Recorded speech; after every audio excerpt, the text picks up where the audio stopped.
Hi everybody, welcome back to Sunshine Soap and Candle Company. In today's video, I'm going to be sharing with you how to make a beautiful niacinamide facial cream. I have so many formulas that I'm going to be sharing with you in the next several months, and so I went ahead and I took a poll on my YouTube community to see which one you wanted to see first, and the niacinamide facial cream won, although not by much. There's lots of other things that you guys wanted to see which will also be coming up, but the niacinamide cream won by a little bit, so that's the one we're going to be sharing today. Niacinamide is vitamin B3 and it's known for its skin brightening properties. So that's really what this cream is supposed to do. It's supposed to help brighten your skin and give you a nice youthful glow. We are going to be using some beautiful plant-based ingredients in this formula, things like shea butter, jojoba oil, rose water, niacinamide, and some other really nice ingredients for the skin. In this video today, I'm going to be sharing with you a step-by-step visual process and tutorial of how to make this beautiful cream. And if you would like the full written recipe, including percentages and a full detailed step-by-step written tutorial, please head on over to my Patreon campaign where you can unlock this recipe for just a $5 pledge. Not only can you unlock today's recipe, you can unlock 3 years of archived recipes. I post weekly over there on my Patreon campaign. You can unlock all 3 years of archive recipes for the same $5 pledge. There are 4 other tiers over there too, each with their own unique benefits. We offer things like monthly bonus recipes, live hangouts, live monthly classes, coupon codes to my favorite suppliers, and monthly gift packages. Someone recently told me that their investment into the Patreon campaign has been the best investment that they've made for their small business, and really for a $5 monthly fee, I really couldn't agree more. You're getting a whole library of information, a wealth of information on candles, soap, cosmetics, just so much. If you're a beginner or looking to scale up your business, this is a great place to start. I'm going to go ahead and put the link to the campaign in the description box. If you're interested, please head on over there and check it out. All right, let's get started. Okay, before we get started, it's important to note that we are making a water and oil emulsion, and so therefore we need to make sure our entire workstation is cleaned, wiped down, sanitized, and everything that's going to go into your product and your raw materials needs to be super clean so you're not introducing any bacteria or germs into your product. And so this recipe is broken down into 3 phases. We have a heated water phase, a heated oil phase, and a cool down phase. So the first thing I'm going to do is go ahead and weigh off the ingredients for my heated water phase. And I'm going to start out by using this little scale. I'm using this tiny scale versus the larger scale because this scale is more accurate in weighing off small amounts. It can weigh less than a gram, and this scale doesn't go down that small.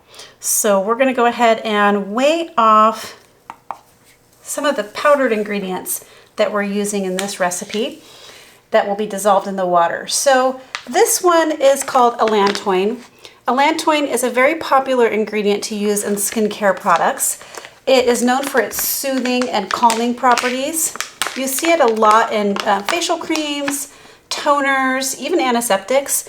And Allantoin comes from the comfrey plant, so it's a beautiful plant-based ingredient. This is just a processed form. So we're going to go ahead and weigh off our Allantoin.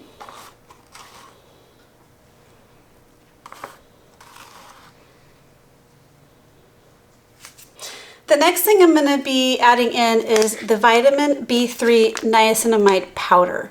This is also a water-soluble ingredient, and this is the ingredient that we're adding to our formula for its brightening, its skin brightening properties. All right, so what I'm going to do now is just take these powdered ingredients and I'm going to go ahead and put them into the bottom of this container that we're using for our heated water phase. I'm just going to go ahead and transfer that into there. Now I'm going to go ahead and weigh off the water part of this water phase. Now you want to definitely use distilled water because it doesn't have any heavy metals or minerals in it, and it's just very plain. So we're going to go ahead and put in our distilled water.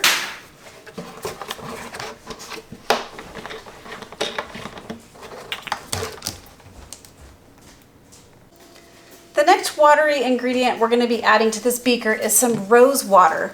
Now, if you didn't have any rose water or you didn't want to use it, you could use just all distilled water for this part, or you can use all rose water. Now, the rose water is going to impart some beautiful skin loving properties because rose is known for its tightening and toning properties. And it also, this particular rose water I got from Brambleberry, it smells really good. It's the best smelling rose water I've ever purchased. And so it's going to give a nice light floral fragrance to your finished product without the use of any essential or fragrance oils. So we're using some rose water here. Now, like I said, you could just use all rose water, but it is kind of expensive. So it does help to cut down on costs a little bit to just cut the rose water with some distilled water. Okay. And then the last ingredient we're adding to this water phase is some sodium lactate. Now, sodium lactate is used as the humectant in this recipe. I like it because it's lightweight and less sticky than glycerin. However, you could replace this with glycerin if you don't have any sodium lactate or you'd prefer glycerin. You can replace it with just regular vegetable glycerin.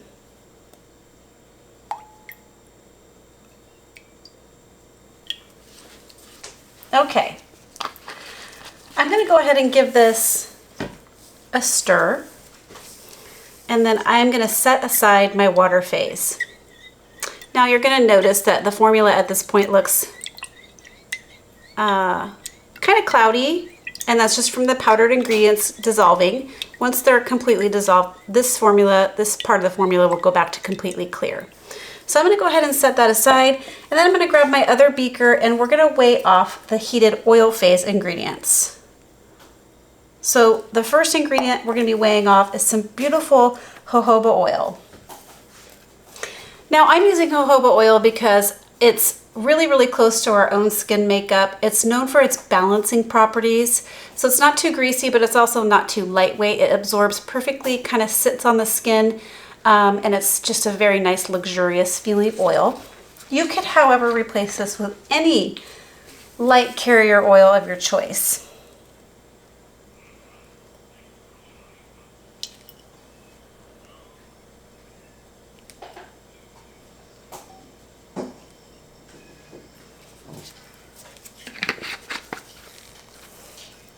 Okay, and then to this jojoba oil, we're going to be adding in some beautiful shea butter. And I'm using shea butter here because it has great moisturizing properties. It really helps your skin to stay moisturized, but it's also a great anti-aging butter to add to your skincare lines. It's just a really nice overall, it really is a nice butter to add for mature skin or fine lines and wrinkles. Shea butter is a great one for that. Okay. All right, now that the oil and butter is weighed off, we're going to go ahead and weigh the next ingredient here, which is going to be our emulsifier. Now this is what makes lotion lotion, or cream cream. This is what's going to bind our oils and waters together once everything's melted down. Without an emulsifier, when you combine oils and waters, without an emulsifier, they will separate out. So this is a necessary ingredient in making creams with oil and water. So this particular one, the Cream Maker blend, is the brand name. The inky name is Glyceryl stearate and PEG 100 stearate. And I really, really like the Cream Maker blend. I think it gives it a nice fluffy texture, but not too airy. It's like kind of like dense and fluffy at the same time. It gives it a very, very good skin feel, very creamy and luxurious. However, it doesn't leave like white streaking or soaping like some creams will do when you rub it in and you get that white streaking. Some of you are not going to like the PEG 100 in this ingredient, so feel free to replace this Cream Maker blend with any emulsifier of your choice. So I'm going to go ahead and add in my Cream Maker blend.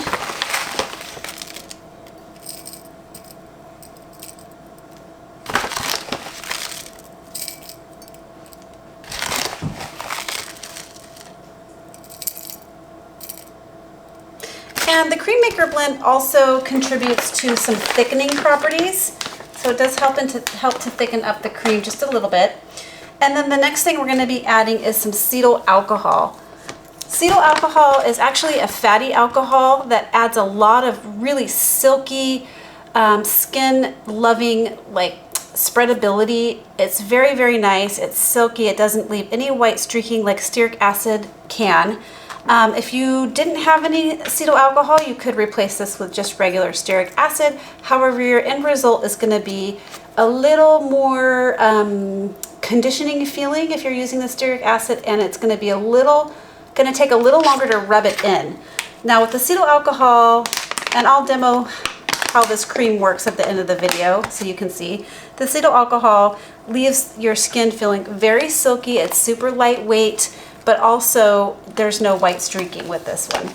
So on top of that, cetyl alcohol is also a very, very effective thickener. So this is what's going to add most of the thickening properties to this cream. It's one of my favorite ingredients to use in facial creams. It makes such a difference, the cetyl alcohol. Okay, so here I have my heated water phase and my heated oil phase, and what I'm going to do is go ahead and melt down my butters, oils, and waxes. I'm going to heat up my water. We're probably going to get to right around 150 degrees in both beakers, and then we're going to combine our oils and waters. So I will be right back when everything is melted down to show you the next step. Alright, so my oils and waxes are all melted down and my heated water phase is heated up, and we're sitting right around 145, 150 degrees Fahrenheit. So now it's time to go ahead and combine our water into our oil phase. This is the coolest part because it starts to actually turn into lotion right away. And if you've never made lotion before, this is where kind of the magic happens. You'll see it instantly start to turn white.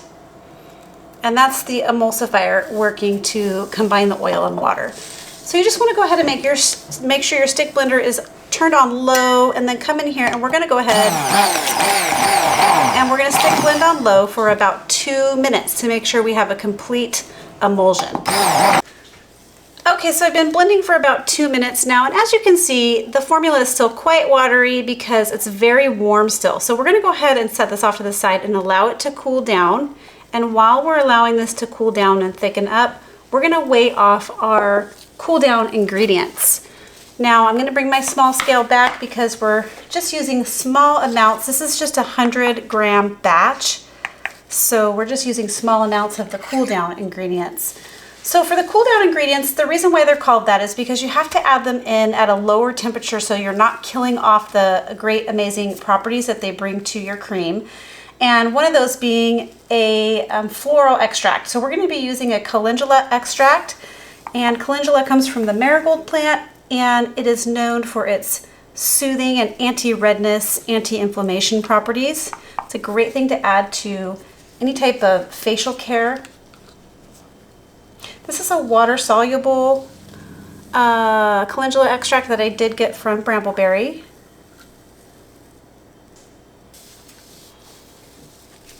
And then to this, we're going to be adding in something called Dimethicone Satin. Now, Dimethicone Satin is a silicone. Basically, it's made for skincare and hair care, and it helps with its spreadability and kind of velvety feeling in the finished product. So it makes it so that your lotion a little bit kind of goes a long way.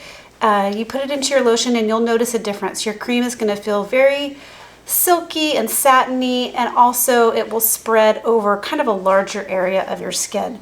Now, you don't have to use dimethicone at all. If you'd prefer not to use silicones in your skincare products, you can replace this with any other extract that you like that might give you a similar feeling.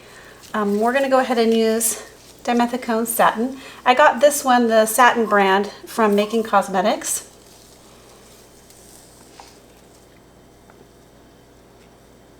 It's kind of a thicker, viscous type product, and just a little bit in your creams makes a big difference. You can also use this in things like shampoo and conditioner, lighter weight body creams.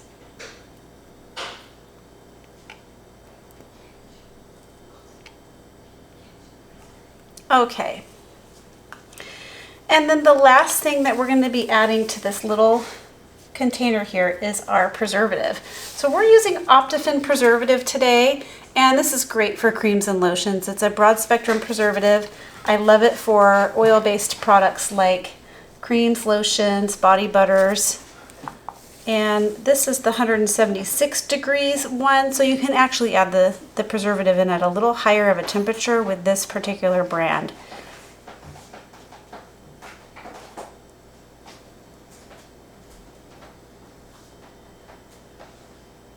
Okay.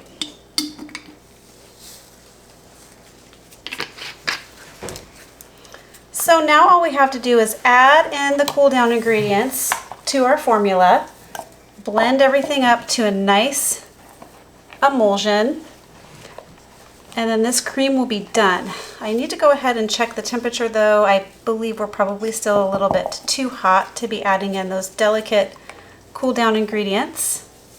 I'm going to go ahead and check. So we're sitting right at 102 degrees, which is actually okay. We're going to go ahead and add in the cool down ingredients now.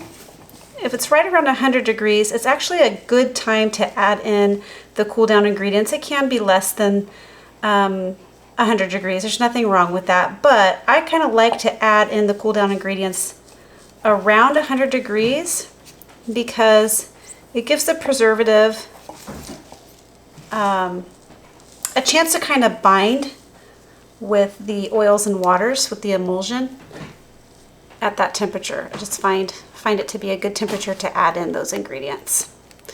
So what we're going to do is go ahead and get the blender again, blend up all the cool down ingredients. Okay, you're going to notice also that your formula is going to get watery again after you put those cool down ingredients in. But as soon as this cream gets closer to a room temperature, around 80 degrees, you'll notice that it gets nice and thick. So what I'm going to do is go ahead and just set this cream aside, and then I'll bring you back when we're ready to package it up. But I'll show you what the consistency looks like before we package this up so you get a good idea. Okay, so this cream has come down in temperature quite a bit and has gotten nice and thick. As you can see here, it's just a gorgeous consistency. We're still sitting around 85 degrees Fahrenheit, so this will continue to thicken up a little bit as it gets closer to room temperature, but this is a good idea of what it looks like. It's just gorgeous. So the next thing we're going to do is just go ahead and package these up. So I've purchased these little airless pumps off of Amazon, and I'll go ahead and put the link in the description box below. But they just are kind of pretty looking. They're little 1 ounce containers. My only complaint, if they overfill, which in my experimenting with them, if they overfill, you know, when you're putting the lid on and they spills over the top, it does get between this little seam right here and it goes down the inside of the container, so you see like a wet spot right here. That's not very attractive, but other than that, they've been pretty good. I'll show you how they work as well, but they're pretty. So what I'm going to do is go ahead and get my scale because I want to make sure I'm only putting in 1 ounce per container so I don't overfill it.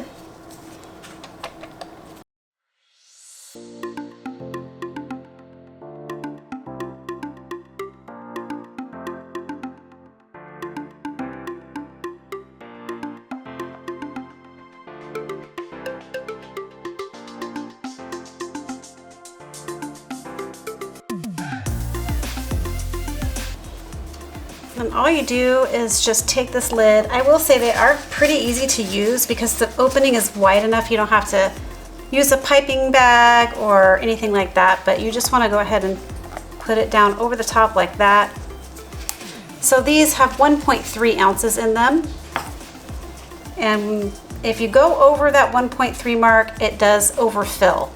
and then it'll get down in there. So just be careful if you use these. That's been my experience. Okay, they have these pretty little lids. So that's what they look like all packaged up. It's a really elegant container. So I wanted to show you on a batch that I've been testing. I wanted to give you a little bit of a use demo here. So here's my personal batch that I've been using. So these containers are kind of cool because you just push down on the top part like this, and a little bit of the cream dispenses out like that. And it's really kind of the perfect amount for your face. And then you just pick it up with your finger. And I'm gonna give you a bit of a use demo here just so you can see how nicely it just goes in. It spreads very far, a little bit goes a long way. And that really just gave coverage up my whole arm. So it has very good, lightweight, silky skin feel to it. It absorbs right in without any of that white streaking or soaping effect. And it feels really, really good. So that's it, everybody. That's how you make a beautiful niacinamide cream. I hope you liked this video. I hope it inspired you. I hope you learned something. If you did, please remember to give this video a thumbs up. Please remember to leave a comment below. That really means a lot to me. Subscribe to my channel and share this video with a friend. All right, everybody, catch you on the next video. Bye. Keep shining.